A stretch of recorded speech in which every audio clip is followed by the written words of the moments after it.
I'm Marnie Pearson. I'd like to talk with you about how collaboration and creation work together, specifically in the creation of a product, and how you might want to consider where you're collaborating, at what point in your project you're collaborating. I was reading Seth Godin's Linchpin, and he brought up this concept in relation to programming, software programming, because that's his background.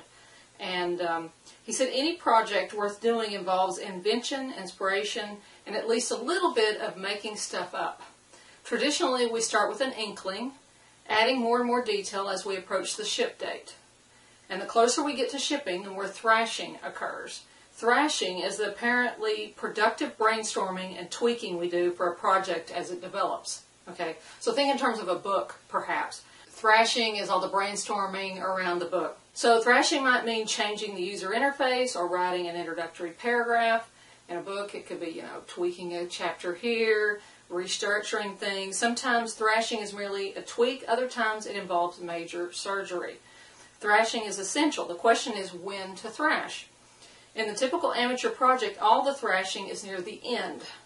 And the closer we get to shipping, the more people get involved and the more meetings we have and the more likely the CEO wants to be involved, and why not?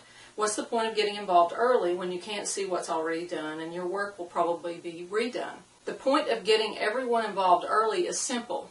Thrash late and you won't ship. Thrash late and you introduce bugs. Professional creators thrash early. The closer the project gets to completion, the fewer people see it and the fewer changes are permitted. He said every software project that has missed its target date, every single one, is a victim of late thrashing. The creators didn't have the discipline to force all the thrashing to the beginning. They fell victim to the resistance.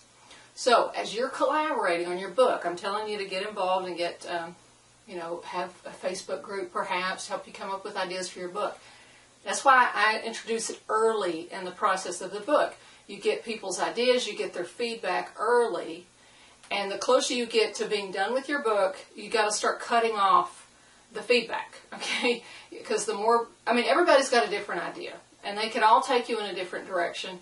And if you're doing a lot of this collaboration at the end of the project, where you're brainstorming at the end of the book, then you're going to do, like he was saying with software projects, you introduce errors, you muddy things up. You never get the book done because it always could be edited. Somebody can always find something else to change.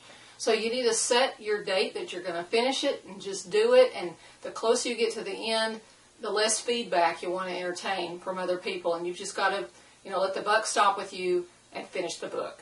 So anyway, thought you would enjoy that. And that's from Seth Godin's Linchpin.